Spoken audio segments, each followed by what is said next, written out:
Hello दोस्तों, स्वागत है आप सभी का आपके अपने यूट्यूब चैनल अरविंद शिक्षा केंद्र पर। तो आज के इस वीडियो में हम लोग क्लास 10 साइंस का चौथा चैप्टर कार्बन एवं उसके यौगिक के बारे में जानेंगे। इसके पहले हम लोग इसका एक वीडियो में इसके बारे में जानकारियाँ प्राप्त कर चुके हैं और इसका पहला जो वीडियो आया था उसमें हमने कार्बन के बारे में पढ़ा था कि कार्बन होता क्या है, कार्बन कहाँ पाया जाता, कार्बन कितनी मात्रा में पाया जाता है, और बात करेंगे कार्बन किन किन चीज़ों में पाया जाता। और बात करेंगे तो हमने पढ़ा था कि कार्बन के जो कंपाउंड्स बनते हैं उनमें बॉन्ड कौन सा बनता है। इतना सब कुछ हमने इसके पहले वीडियो में पढ़ रखा है।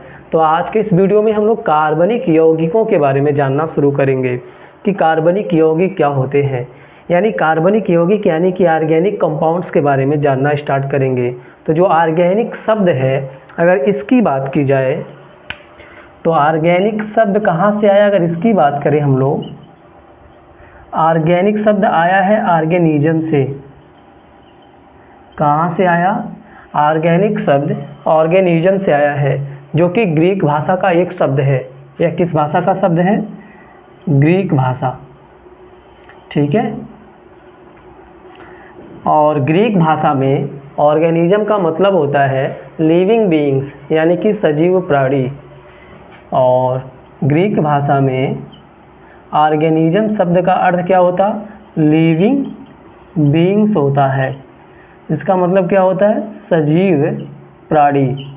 तो प्रारंभ से ही ऐसा माना जाता है कि जो भी ऑर्गेनिक यौगिक होते हैं इनका निर्माण प्रयोगशाला में नहीं किया जा सकता, ये केवल सजीवों से ही प्राप्त किए जा सकते हैं।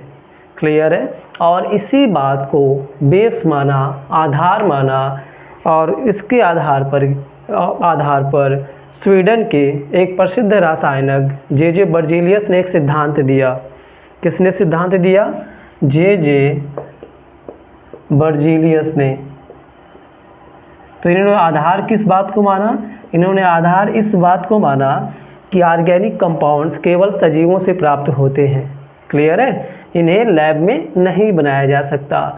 तो इस आधार पे जे बर्जीलियस ने 1815 ईस्वी में एक सिद्धांत दिया जिसे विटल फोर्स ऑफ थ्योरी बोला जाता है, जैव शक्ति सिद्धांत बोला जाता।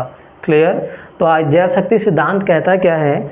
जैव शक्ति सिद्धांत कहता है कि जो भी कार्बनिक यौगिक होते हैं उन्हें लैब में नहीं बनाया जा सकता। कार्बनिक यौगिक केवल सजीवों से प्राप्त होते हैं। क्यों प्राप्त होंगे? क्योंकि सजीवों में एक रहस्यमयी शक्ति होती है और उसी रहस्यमयी शक्ति के कारण ऑर्गेनिक कंपाउंड्स का निर्माण होता है। ठीक है, यही है जैव शक्ति सिद्धांत। क्लियर? तो इनका कथन क्या है, आइए बार कथन देख लेते हैं। उस सिद्धांत का नाम क्या है? जैव शक्ति सिद्धांत। विटल फोर्स ऑफ थ्योरी की बात करेंगे। ये कहता है कि प्रकृति में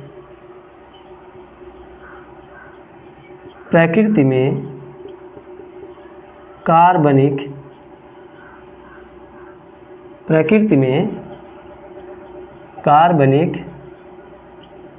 यौगिकों का निर्माण सजीवों में उपस्थित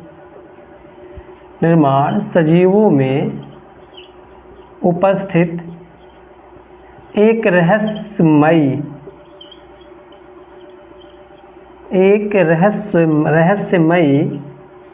जैव शक्ति के कारण होता है। जैव शक्ति के कारण होता है और यह जैव शक्ति केवल सजीवों में पाई जाती है। और यह जैव शक्ति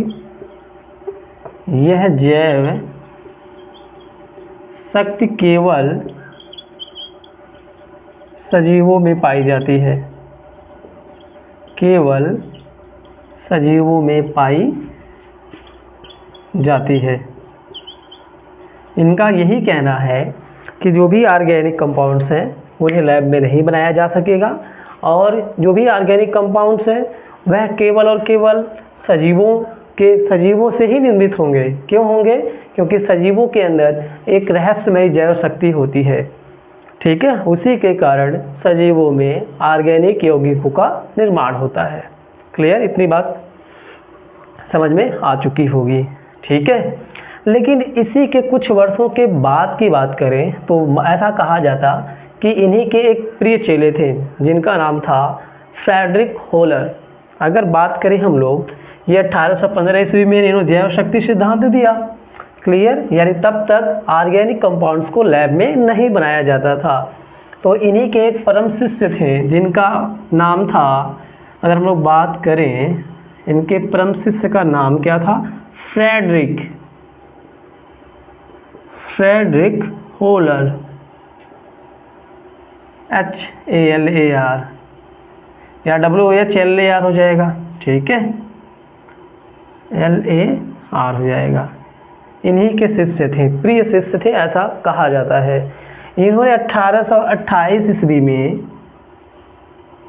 ये अपना एक प्रयोग कर रहे थे और उस प्रयोग में ये पोटेशियम साइनेट और अमोनियम सल्फेट को गर्म कर रहे थे। पोटेशियम साइनेट और अमोनियम सल्फेट को गर्म के मिश्रण को गर्म कर रहे थे, ठीक है, हीट दे रहे थे। क्लियर है। और हीट दिया तो इन्हें अमोनियम साइनेट प्राप्त हुआ। इन्हें क्या प्राप्त हुआ, अमोनियम साइनेट प्राप्त हुआ और साथ ही साथ पोटेशियम सल्फेट भी प्राप्त हुआ। क्लियर। और अमोनियम साइनेट प्राप्त हुआ, इन्होंने इसको हीट देना बंद नहीं किया, लगातार हीट देते रहे। तो देखा कि जो अमोनियम साइनेट बना है, जब इसे लगातार हीट दिया जा रहा है तो यह टूट करके क्या बना लेता है, यूरिया बना लेता है, ठीक है। क्या बना लिया, यूरिया बना लिया। और यूरिया इस तरह से किसका निर्माण हो गया, यूरिया का निर्माण हो गया।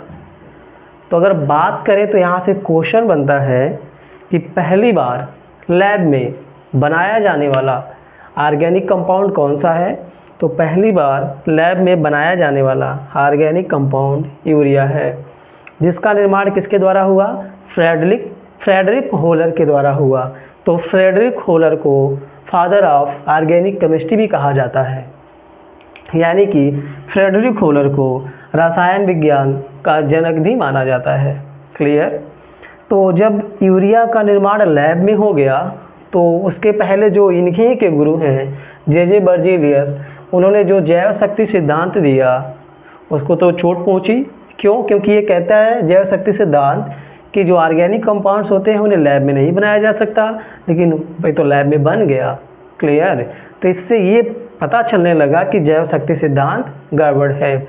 और इसी के कुछ समय के बाद कोल्बे ने क्या किया, कार्बन व हाइड्रोजन के साथ, ठीक है, एसिटिलीन बनाया। और एसिटिलीन को जब तनु सल्फ्यूरिक अम्ल के साथ रिएक्ट कराया तो एस्टल्डिहाइड प्राप्त हुआ। और एस्टल्डिहाइड का जब ऑक्सीकरण कर दिया तो फिर हमें एसिटिक एसिड प्राप्त हुआ।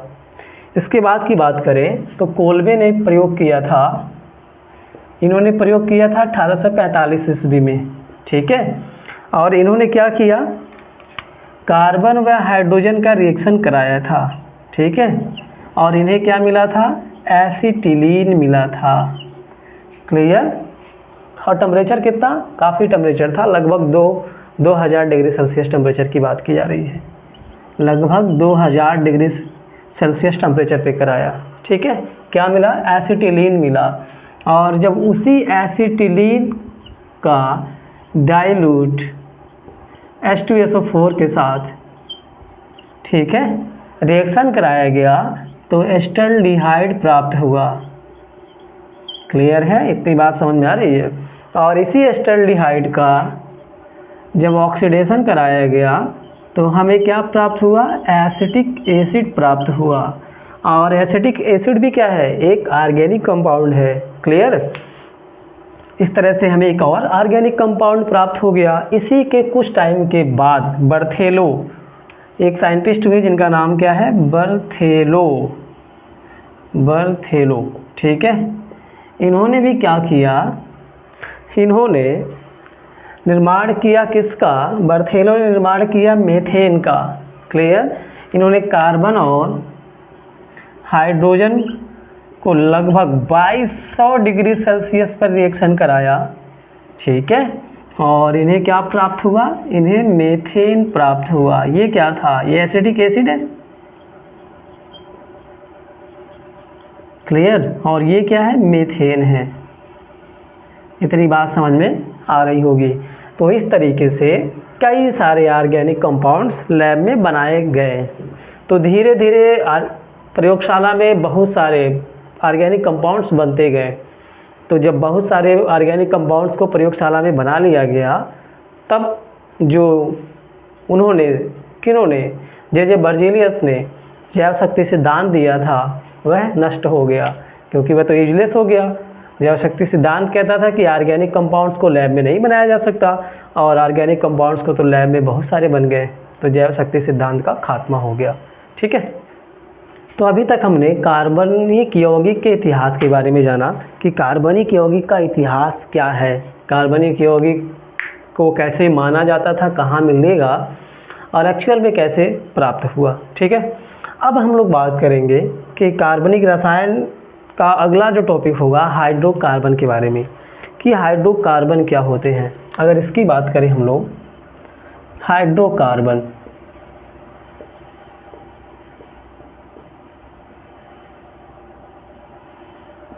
ठीक है, कि हाइड्रोकार्बन किसे कहेंगे। तो हाइड्रोकार्बन का मतलब क्या है कि ऐसे कार्बनिक यौगिक जिनमें कार्बन और हाइड्रोजन पाए जाते हों, ऐसे कार्बनिक यौगिक जिनमें केवल कार्बन और हाइड्रोजन पाए जाते हों, उन्हें हाइड्रोकार्बन कहा जाता है। तो परिभाषा एक बार लिखते हैं, ऐसे कार्बनिक यौगिक जिनमें केवल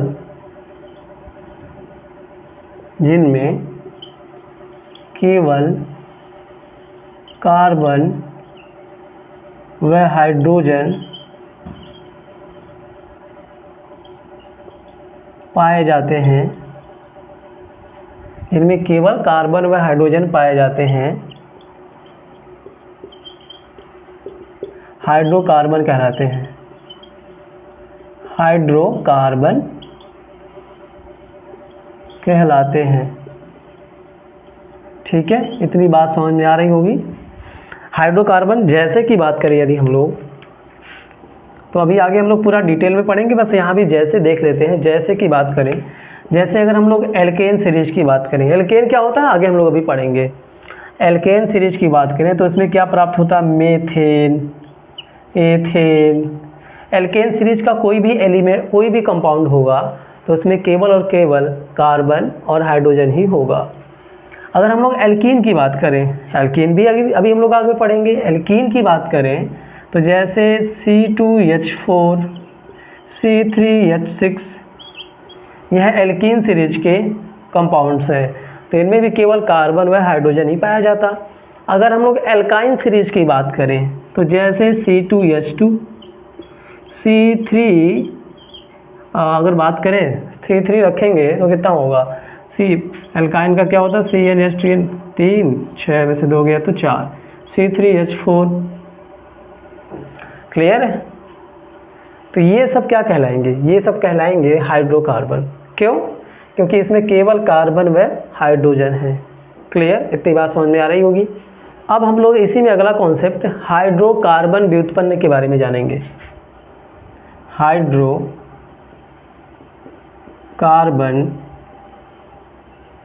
व्युत्पन्न क्या होते हैं। हाइड्रोकार्बन डेरिवेटिव बोला जाता, इन्हें क्या बोला जाता, हाइड्रोकार्बन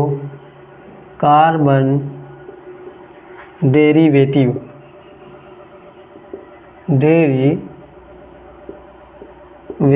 हाइड्रोकार्बन डेरिवेटिव क्या है, मतलब ऐसे ऑर्गेनिक कंपाउंड, ऐसे कार्बनिक यौगिक जो कि किससे प्राप्त होंगे, हाइड्रोकार्बन से प्राप्त होंगे, उन्हें हाइड्रोकार्बन व्युत्पन्न कहा जाता है। कैसे? जैसा कि आप लोगों ने मूल राशियाँ पढ़ा होगा, व्युत्पन्न राशियाँ भी पढ़ा होगा। मूल राशि अभी शायद ना पढ़ा हो, भविष्य में पढ़ेंगे, और पढ़ा है तो वहाँ से समझ में आएगा। मूल राशियों से ही व्युत्पन्न राशियों का निर्माण होता है। सेम उसी प्रकार से जो हाइड्रोकार्बन व्युत्पन्न है उनका निर्माण हाइड्रोकार्बन से होता है। कैसे? जैसे कि अगर बात करें, एक हाइड्रोकार्बन व्युत्पन्न है CH3Cl। ये कैसे मिला होगा? तो अगर हम लोग बात करें, अपने पास CH4 रहा होगा, इसमें से एक H निकला होगा और इसमें Cl जुड़ा होगा। एक H निकलेगा तो यहाँ CH3 बचेगा और Cl जुड़ जाएगा तो CH3Cl हो जाएगा। तो हाइड्रोकार्बन में से एक हाइड्रोजन निकला, एक क्लोरीन आया, तो ये कहलाएगा हाइड्रोकार्बन व्युत्पन्न कहलाएगा।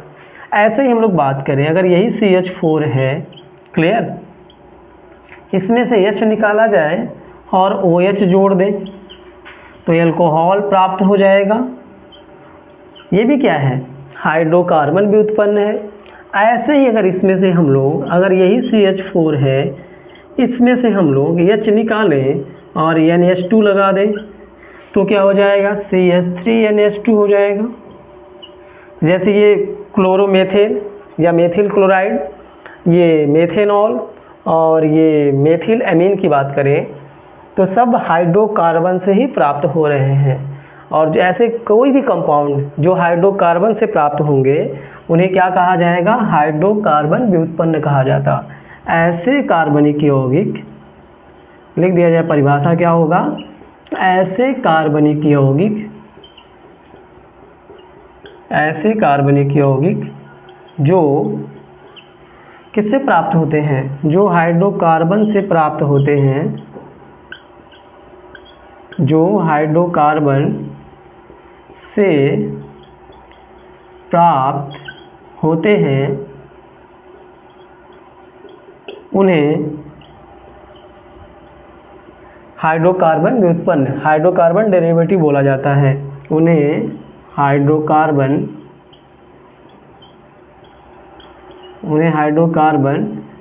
व्युत्पन्न कहा जाता है। ठीक है, तो ये बात भी आप सबको समझ में आ रहा होगा कि हाइड्रोकार्बन व्युत्पन्न क्या होता है। क्लियर? अब हम लोग अगले टॉपिक के बारे में जानेंगे। अगला टॉपिक क्या है? कार्बन की सर्वतोमुखी प्रकृति, versatile nature of carbon. Versatile nature of carbon, versatile होने का मतलब क्या है? वर्सेटाइल होने का मतलब क्या है कि जिसके पास कई सारी क्वालिटीज हो। जैसे कि कहा जाता, कई एक्टर्स के बारे में आप लोगों ने शायद सुना हो, फिल्में तो आप लोग देखते ही होंगे, उसमें सुना होगा कि ये अमुक एक्टर वर्सेटाइल है। जैसे कि बात करें अक्षय कुमार जी का, तो कहा जाता है कि वह एक वर्सेटाइल एक्टर है। वर्सेटाइल होने का मतलब क्या है कि जो एक्शन भी कर पाए, मार धाड़ प्लेयर है, कॉमेडी भी कर पाए, जो सीरियस कैरेक्टर भी निभा पाए, मतलब कि सारे के सारे जो भी एक्टिंग में जो भी कार्य होते हैं उन्हें एक अच्छे तरीके से कर पाए, तो उस एक्टर को वर्सेटाइल एक्टर बोला जाता। ठीक है, क्रिकेट में भी होता है, इसको अच्छे तरीके से बैटिंग आए, अच्छे तरीके से फील्डिंग आए, ठीक है, तो वह कैसा कहलाएगा? वर्सेटाइल कहलाएगा। उसी प्रकार से जो कार्बन है वह भी वर्सेटाइल है। वर्सेटाइल का मतलब क्या है कि ये थोड़ा अनोखा है, कई सारे क्वालिटियां हैं इसके पास। जैसे कि बात करें यदि हम लोग, तो कई आप सर्च करिएगा, गूगल करिएगा तो आपको पता चलेगा कि कार्बन के अगर यौगिकों की बात करें, कहीं कहीं मिलेगा आपको कि कार्बन के 1,60,00,000 यौगिक पाए जाते हैं, कहीं कहीं मिलेगा कार्बन के 1,90,00,000 यौगिक पाए जाते हैं। ठीक है, ऐसा आपको मिलेगा। और यदि आप चूंकि कार्बन के यौगिक यानी ऑर्गेनिक यौगिक की बात करेंगे, लगभग संख्या 1,60,00,000 या 90,00,000 ऐसी है। यदि आप लोग अकार्बनिक यौगिकों को सर्च करेंगे तो देखेंगे उनकी संख्या लगभग 4 से 5 लाख है। अकार्बनिक यौगिकों की यानी बाकी 117 एलिमेंट के जो कंपाउंड्स हैं उनकी बात करेंगे, उनके यौगिकों की संख्या बहुत कम है, और कार्बन के यौगिकों की संख्या बहुत ज़्यादा है, उनकी तुलना में लगभग 30 से 40 गुना ज़्यादा है। क्लियर है? मतलब कार्बन के ज़्यादा यौगिक पाए जाते हैं, इस कारण से कार्बन को अलग एक ब्रांच में पढ़ा जा रहा है। तो आपको एक बात सीधी सीधी आनी चाहिए कि कार्बन के ज़्यादा यौगिक पाए जा रहे हैं तो मतलब कार्बन के अंदर कोई ना कोई गुण होगा, कार्बन के अंदर कोई ना कोई विशेष गुण होगा जिसके कारण से कार्बन के इतने ज़्यादा यौगिक पाए जा रहे हैं। तो वही जो कार्बन में वही जो विशेष गुण है, कार्बन में जो विशेष गुण यानी विशिष्ट गुण है, उन्हीं को कार्बन का वर्सेटाइल नेचर बोला जाता है। उन्हीं गुणों को कार्बन का सर्वतोमुखी प्रकृति कहा जाता है। ठीक है, तो वे गुण कौन कौन से हैं, आइए हम लोग उनका अध्ययन करते हैं। तो जो पहला गुण है वह श्रृंखलन का गुण है। यदि हम लोग बात करें तो कार्बन के वर्सेटाइल नेचर का जो फर्स्ट प्रॉपर्टीज होगा वह श्रृंखलन का होगा, यानी कैटिनेशन का होगा। ठीक है, तो कैटिनेशन क्या है, अगर इसकी बात करेंगे तो कैटिनेशन का गुण कार्बन ही नहीं, लगभग कई सारे मैक्सिमम एलिमेंट में पाया जाता। तो बात आएगी कि कैटिनेशन होता क्या है। तो कोई भी तत्व, यदि किसी भी तत्व की बात करेंगे, तत्वों के अंदर यह गुण होता है कि वह अपने ही परमाणुओं से जुड़ करके श्रृंखला बनाते हैं। हर एक तत्व के अंदर बात करें, लगभग मैक्सिमम एलिमेंट्स के पास ये नेचर है कि वह अपने ही परमाणुओं से जुड़ करके श्रृंखला बनाते हैं। और तत्वों का अपने ही परमाणुओं से जुड़ करके श्रृंखला बनाने का जो यह गुण है वही कहलाता है श्रृंखलन। कैसे श्रृंखला बनाते, अगर हम लोग कार्बन की बात करें तो कार्बन में क्या होता है, कार्बन कार्बन से जुड़ता है और ऐसे ही लंबी श्रृंखलाएं बनाता है। ठीक है, तो ये श्रृंखलन का गुण कहलाता है। क्लियर। तो डिफिनेशन क्या होगा कैटिनेशन का, तो डिफिनेशन लिखेंगे हम लोग, तत्वों का वह गुण, तत्वों का वह गुण जिसके कारण, तत्वों का वह गुण जिसके कारण वह अपने परमाणुओं से जुड़कर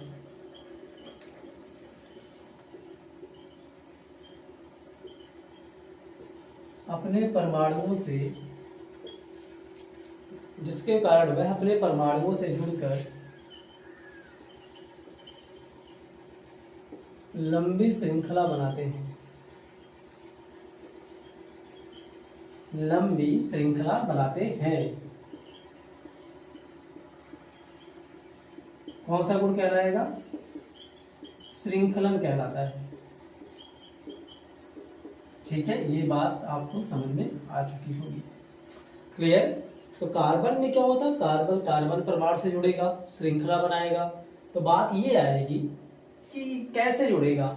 एक होता है कि सीधे सीधे चेन में जुड़ जाए, तो कई प्रकार से कार्बन कार्बन से जुड़ेगा। कैसे, एक हो सकता है कि कार्बन कार्बन से सीधे सीधे जुड़े, कुछ इस प्रकार से। क्लियर। तो इस प्रकार की जो श्रृंखला बनेगी उसे हम लोग खुली श्रृंखला बोलते हैं, ओपन चेन बोलते हैं, खुली श्रृंखला। क्लियर है, इसे कौन सा चेन बोला जाएगा, ओपन चेन बोला जाएगा। क्लियर। दूसरा क्या हो सकता है कि कार्बन कार्बन से जुड़े, लेकिन उस तरह से नहीं, कुछ ऐसे भी जुड़ जाए, कुछ ऐसे जुड़ने लगे, तो ये भी तो चेन ही बन रहा है। इस प्रकार का जो चेन बनेगा, कार्बन का श्रृंखला बनेगा, उसे हम लोग शाखित श्रृंखला, शाखित श्रृंखला यानी कि ब्रांच्ड चेन बोलते हैं। ठीक है, इसे क्या बोलेंगे हम लोग, ब्रांच चेन बोलेंगे। क्लियर। क्या केवल ऐसे जुड़ेगा, नहीं, कुछ ऐसे भी जुड़ सकता है कार्बन कार्बन से। ठीक है, तो यहां दिख रहा होगा कि ये तो जहां से स्टार्ट हुआ लगभग वैसे ही बंद हो चुका है, यानी बंद श्रृंखला होगी। बंद श्रृंखला को ही चक्रीय श्रृंखला भी कहा जाता है, तो ये बंद श्रृंखला होगी। क्लियर। तो यहां दिख रहा होगा कि इसमें जितने भी, इस श्रृंखला में जितने भी परमाणु आए हैं सब कार्बन के हैं, समान प्रकार के हैं, तो इसे समचक्रीय श्रृंखला कहते हैं। चक्रीय तो है लेकिन कैसा है, समचक्रीय श्रृंखला है। क्यों, क्योंकि इसमें सभी समान प्रकार के तत्व आए हैं। ठीक है, लेकिन ऐसा भी तो हो सकता है कि कोई एक असमान प्रकार का हो जाए, लेकिन ये भी तो बंद है, दिख रहा होगा, जैसे यहाँ बंद पूरा है, ये भी दिख रहा होगा पूरा बंद है, यानी ये भी चक्रीय श्रृंखला होगी, लेकिन कैसी होगी? विषम चक्रीय। ये जो श्रृंखला होगी उसे हम लोग क्या बोलेंगे? विषम चक्रीय श्रृंखला बोलेंगे। क्लियर है? तो कैटिनेशन समझ में आ रहा है? तत्वों के अंदर ऐसा नेचर होता है कि वे अपने परमाणुओं से जुड़ करके श्रृंखला बनाते हैं, मतलब सब में होगा। ठीक है, सब श्रृंखला बना सकते हैं, शायद बना सकते हो। अच्छा, फिर तो कार्बन की सबसे लंबी श्रृंखला क्यों बनती? किसी और एलिमेंट का लंबी श्रृंखला क्यों नहीं बनता? इसका जवाब आप लोग कमेंट बॉक्स में देंगे। ठीक है, सर्च करिएगा, पता करिएगा, खोजिएगा कहीं से भी, और इसका जवाब कमेंट बॉक्स में जरूर दीजिएगा कि कार्बन की जो कैटिनेशन नेचर है, कार्बन में सबसे ज्यादा क्यों होता, किसी और एलिमेंट में ज्यादा क्यों नहीं होता। ठीक है, अब जो दूसरा नेचर होगा, अगर हम लोग उसकी बात करें, तो जो दूसरा नेचर है वह है कार्बन की चतुसंयोजकता। कार्बन की टेट्रावैलेंसी की बात करें, कार्बन की चतुसंयोजकता।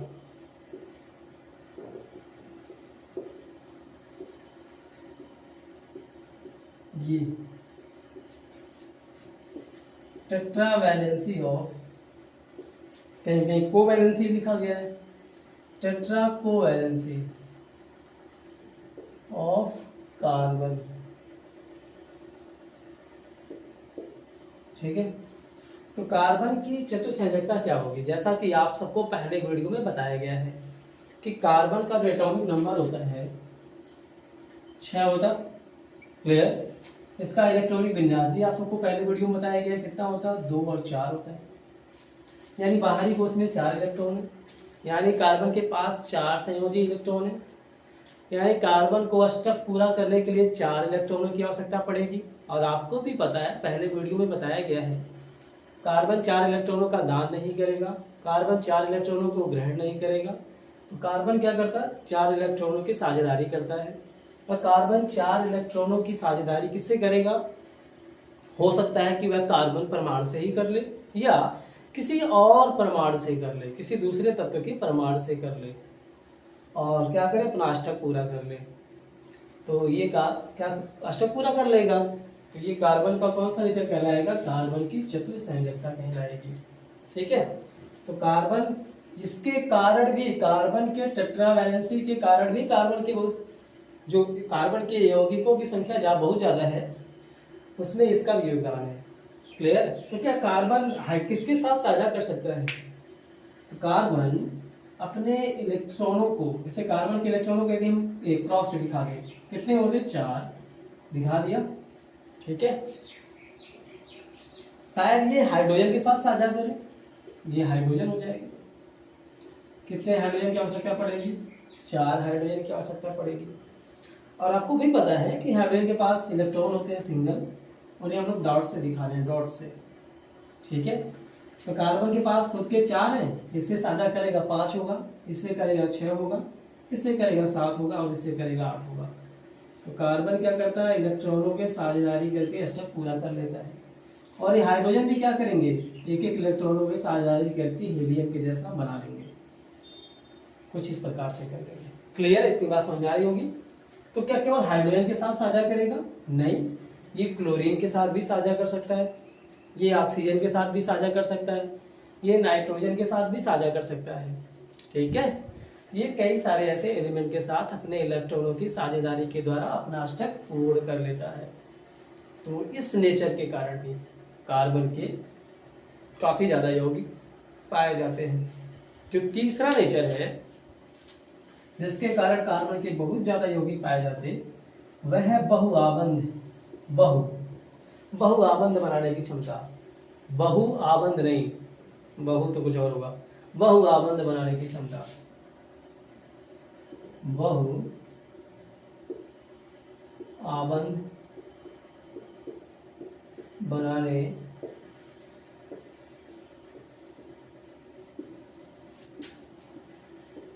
की क्षमता, capacity of formation of multiple bonds की बात करें, बहुआबंध बनाने की क्षमता के कारण भी कार्बन के अधिक संख्या में यौगिक पाए जाते हैं। बहुआबंध होने का मतलब क्या है? जैसा कि कार्बन की बात करेंगे, कार्बन कार्बन के साथ सिंगल बॉन्ड बनाता है, क्लियर।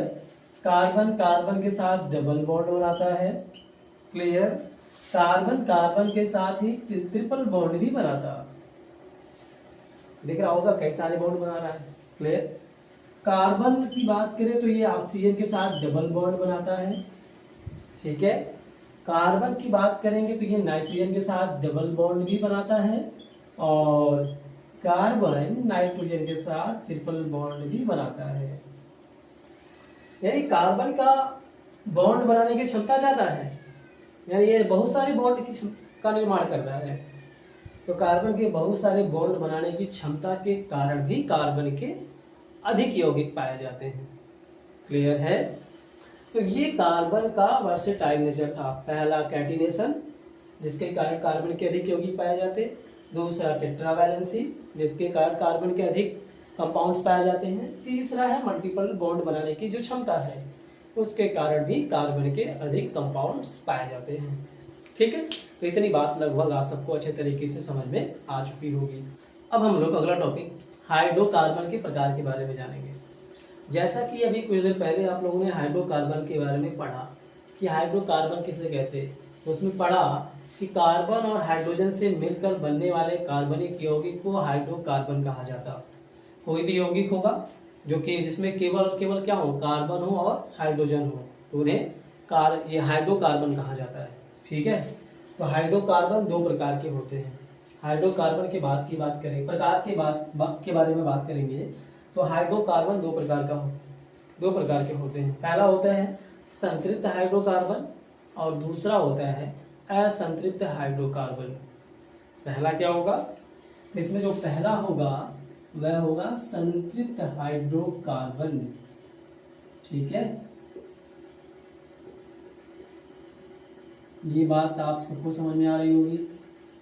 इसे बोला जाता है सैचुरेटेड हाइड्रोकार्बन। और जो दूसरा होता है वह होता है असंतृप्त हाइड्रोकार्बन, ठीक है। असंतृप्त हाइड्रोकार्बन, इसे बोलेंगे अनसैचुरेटेड हाइड्रोकार्बन, ठीक है।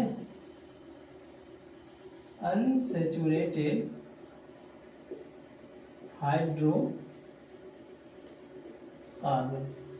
और अनसैचुरेटेड हाइड्रोकार्बन भी दो प्रकार का होता है, एल्कीन और एल्काइन। अभी हम लोग सबके बारे में डिटेल में पढ़ेंगे। तो यदि हम लोग पहले की बात करें, जो संतृप्त हाइड्रोकार्बन है, यदि हम लोग उसकी बात करें कि संतृप्त हाइड्रोकार्बन क्या होगा, ठीक है। तो याद रखिएगा कि अगर मान लीजिए कोई भी हाइड्रोकार्बन है और उसमें जितने भी कार्बन जुड़े हुए हैं, सभी कार्बन यदि सिंगल बॉन्ड से जुड़े हों तो उसे संतृप्त हाइड्रोकार्बन बोला जाएगा। जैसे की बात करें, केवल कार्बन की बात की जा रही है, कार्बन हो, बहुत सारे कार्बन हो, एक चेन बनी हो, क्लियर। और जो ये कार्बन है सब एक दूसरे से सिंगल बॉन्ड से जुड़े होंगे, तो ऐसे चूंकि इसमें बाकी क्या होगा, बाकी हाइड्रोजन ही लगा होगा। बाकी संयोजकता पूर्ण करने के लिए क्या लगेगा, हाइड्रोजन।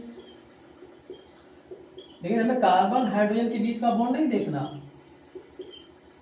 क्लियर। हमें केवल कार्बन कार्बन के बीच का बॉन्ड देखना है। यदि कार्बन कार्बन के बीच का बॉन्ड सिंगल होगा तो ऐसे हाइड्रोकार्बन को संतृप्त हाइड्रोकार्बन कहा जाता है, ठीक है। ऐसे हाइड्रोकार्बन जिनमें कार्बन कार्बन के बीच सिंगल बॉन्ड हो, एकल बंध हो, उसे बोलेंगे संतृप्त हाइड्रोकार्बन, क्लियर। जैसा कि ये बात समझ में आ रहा होगा, ठीक है। अगर हम लोग इसी में बात करें संतृप्त हाइड्रोकार्बन के गुणों के बारे में, तो पहले एक बार परिभाषा लिख लेते हैं संतृप्त हाइड्रोकार्बन का। ऐसे हाइड्रोकार्बन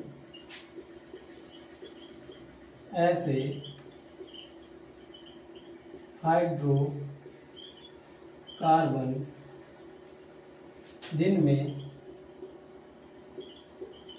कार्बन कार्बन के बीच कार्बन कार्बन के बीच कौन सा बॉन्ड हो, सिंगल बॉन्ड हो, के बीच सिंगल बॉन्ड हो, क्या कहलाएगा, सैचुरेटेड हाइड्रोकार्बन कहलाएगा। संतृप्त हाइड्रोकार्बन कहलाता है, हाइड्रोकार्बन कहलाता है। इसमें केवल एक ही जैसे होगा, जैसे कि एल्केन की बात करें। किसकी बात करेंगे हम लोग, एल्केन की, ठीक है। एल्केन क्या होता, एल्केन में कार्बन कार्बन के बीच सिंगल बॉन्ड होता है, ठीक है। अच्छा, अब हम लोग क्या पढ़ेंगे, इस संतृप्त हाइड्रोकार्बन के गुण के बारे में जानेंगे। तो आइए अगला हेडिंग लगाते हैं, संतृप्त हाइड्रोकार्बन के गुण। संतृप्त हाइड्रोकार्बन के गुण, हाइड्रोकार्बन के गुण। Properties of saturated hydrocarbon.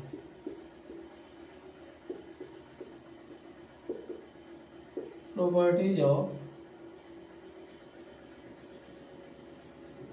Saturated hydrocarbon क्या होता होगा अगर इनके गुणों की बात की जाए, ठीक है। तो पहली बात ये होगी कि संतृप्त हाइड्रोकार्बन में केवल दो ही तत्व होंगे, परमाणुओं की संख्या ज्यादा होगी, मतलब दो प्रकार के तत्व होंगे। ये केवल और केवल कार्बन में हाइड्रोजन से मिलकर के बना होते हैं। ये केवल किससे मिलकर के बना होगा, कार्बन और हाइड्रोजन परमाणुओं से बना होगा, से बना होता है। इसमें कोई और दूसरा परमाणु नहीं आएगा कार्बन और हाइड्रोजन के अलावा, ठीक है। दूसरी जो बात होगी, इसमें जो कार्बन परमाणु होगा वह सिंगल बॉन्डेड होगा, तो उसकी चारों संयोजकता सिंगल बॉन्ड से जुड़ी होगी, सिंगल बॉन्ड से बनी होगी। इसकी चारों संयोजकता, इसकी मतलब कार्बन की बात करेंगे कि चारों संयोजकता, चारों संयोजकता सिंगल बॉन्डेड होगी, सिंगल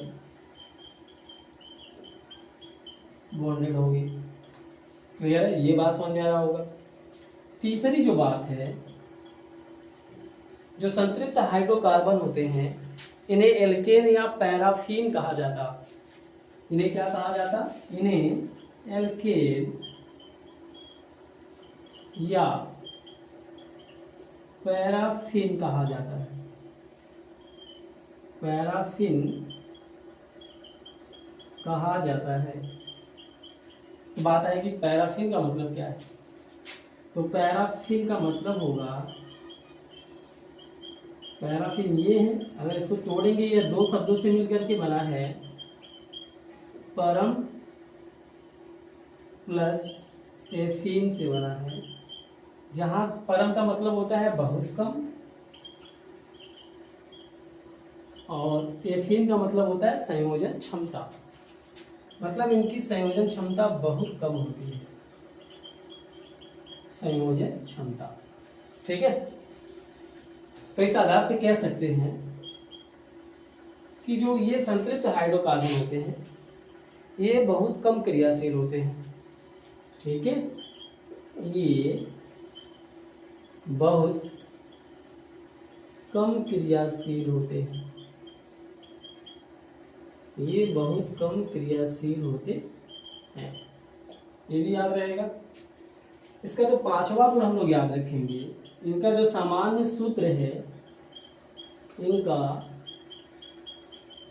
सामान्य जो सूत्र है वह होता है CnH2n + 2, CnH2n + 2, जहाँ n क्या है, n कार्बन परमाणुओं की संख्या है, n है कार्बन परमाणु की संख्या, ठीक है।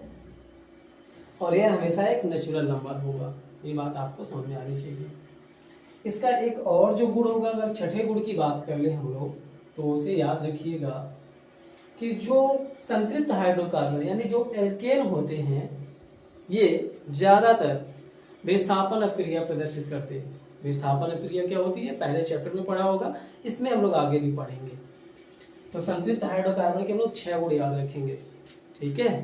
पहला गुण कौन सा होगा कि ये केवल और केवल कार्बन व हाइड्रोजन के परमाणु से बना होगा।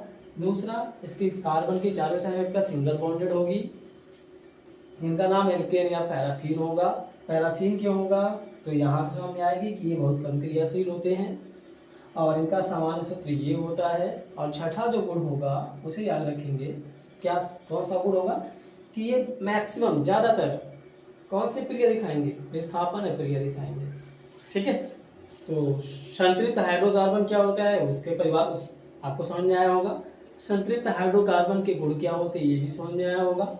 अब संतृप्त हाइड्रोकार्बन जो है, जैसे एल्केन की बात की, जैसा कि बताया गया कि इनका फार्मूला होगा CnH2n+2, जहाँ n क्या है, कार्बन परमाणुओं की संख्या है। n है कार्बन परमाणुओं की संख्या। अगर हम लोग बात करें, अगर हम लोग n बराबर 1 रख दें, क्या करें, इसमें n बराबर 1 रख देते हैं तो क्या मिलेगा, C1H2 इंटू 1 प्लस कितना हो जाएगा, 2 हो जाएगा। तो यहाँ से सॉल्व करेंगे कितना होगा, CH4 होगा। क्लियर। नामकरण क्या होगा, अभी हम लोग नाम नहीं देखते, अभी हम लोग आगे इनका नामकरण करना सीखेंगे। या अगर आप नामकरण करना यहाँ सीखना चाहते हैं तो यहाँ भी सीख सकते हैं।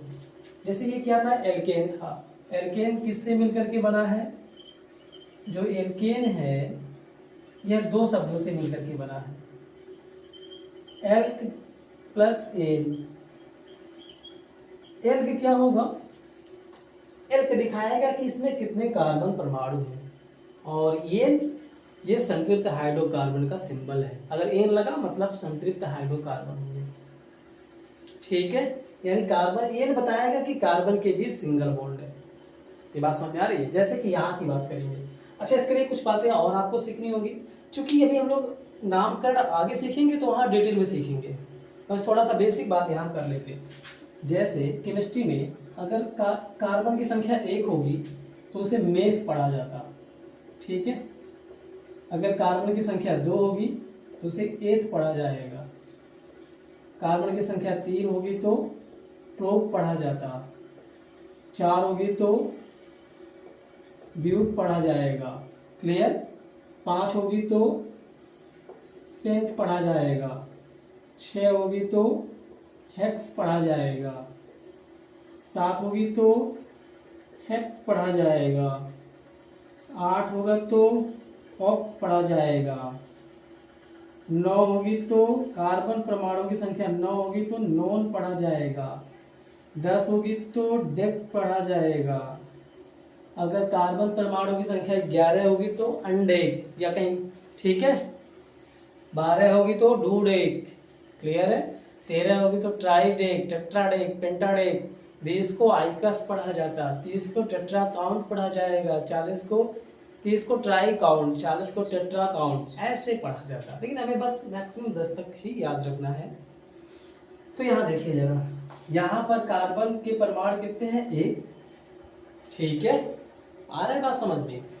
तो इसका क्या नाम है, एल्केन। एल्क के स्थान पे क्या रखेंगे, कार्बन परमाणु की संख्या 1 संख्या है तो रखेंगे मेथ, ठीक है, क्लियर। और इसके लिए जो लास्ट में क्या लगाएंगे, एन, तो क्या हो जाएगा, मेथ प्लस एन, नाम क्या हो जाएगा, मेथेन।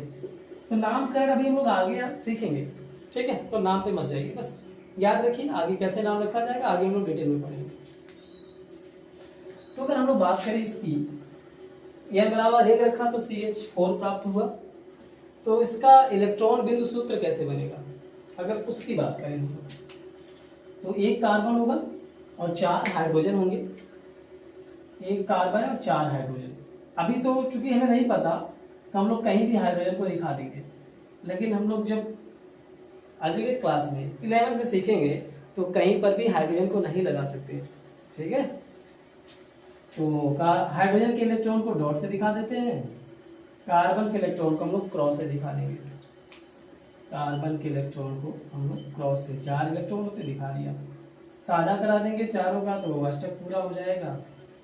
हाइड्रोजन का करा देंगे कुछ हीलियम जैसा बन जाएगा। आ रहा है बात समझ में? तो यह एल्केनों का बिंदु सूत्र हो जाएगा। स्ट्रक्चर कैसे मिलेगा? तो देखिए, एक कार्बन है, 4 हाइड्रोजन है, और हर जगह दिख रहा है कि एक एक इलेक्ट्रॉनों की साझेदारी हो रही है, तो एक एक बॉन्ड आ जाएगा। ऐसे ही ये तो किसका था? मीथेन का था। अगर n बराबर 2 रख देंगे, मान लीजिए n बराबर 2 रख दिया, ठीक है, तो फार्मूला क्या आएगा? देखिए जरा वहां से, C2 हो जाएगा और 2 दूना 4 प्लस 2 6 हो जाएगा, C2H6 हो जाएगा। आ रही है बात समझ में? तो कितने कार्बन है? 2 कार्बन दिखा देंगे, और हाइड्रोजन कितने हैं? 6 हैं। कार्बन कार्बन के बीच कभी भी हाइड्रोजन नहीं दिखाया जाएगा। 6 तो दिखा देते, 1 2 3 4 5 6। अच्छा, एक काम करते हैं, कार्बन के इलेक्ट्रॉन को क्रॉस से दिखाते हैं, कार्बन के इलेक्ट्रॉन को किससे दिखाते हैं? क्रॉस से दिखा देते हैं। आ रहा है? हर कार्बन के पास 4 इलेक्ट्रॉन होंगे बारी कोस में, और हाइड्रोजन के इलेक्ट्रॉन को डॉट से दिखा देते हैं, कुछ ऐसा कुछ ऐसा। तो यहाँ देखिए जरा, कार्बन के पास 4 है, एक इससे साझा करेगा 5, एक यहाँ से 6, एक यहाँ से 7, और एक इस कार्बन से 8। तो इस प्रकार से ये अपना स्टैक फोल्ड कर लेगा, कुछ ऐसे साझेदारी करके। सेम ये भी उसी प्रकार से साझेदारी करेगा, 8 पूरा कर लेगा। और ये सब हाइड्रोजन भी एक एक इलेक्ट्रॉन का साझेदारी करके अपना अक्रिय गैस जैसा हो जाएंगे। क्लियर है? ये तो आप सबको समझ में आ गया होगा। ये होगा एथेन का इलेक्ट्रॉन बिंदु सूत्र। संरचना सूत्र कैसे बनाएंगे? तो 2 कार्बन था, 2 कार्बन दिखाएंगे, हाइड्रोजन है, हाइड्रोजन दिखा देंगे जहां जहां पर है, और सबके बीच एक एक इलेक्ट्रॉनों की साझेदारी हो रही है। मतलब हर जगह कौन सा बॉन्ड आएगा? सिंगल बॉन्ड आ जाएगा। ठीक है, तो इस तरीके से हम लोग संतृप्त हाइड्रोकार्बन की बात करें, उसमें एल्केन की संतृप्त हाइड्रोकार्बन कौन होते हैं? एल्केन संतृप्त हाइड्रोकार्बन होते हैं। तो उनका कुछ इस तरह से इलेक्ट्रॉन बिंदु सूत्र मिलेगा और ये उनकी संरचना हो जाएगी। तो आज के इस वीडियो में इतना ही। अगले वीडियो में हम लोग असंतृप्त हाइड्रोकार्बन के बारे में पढ़ेंगे। धन्यवाद।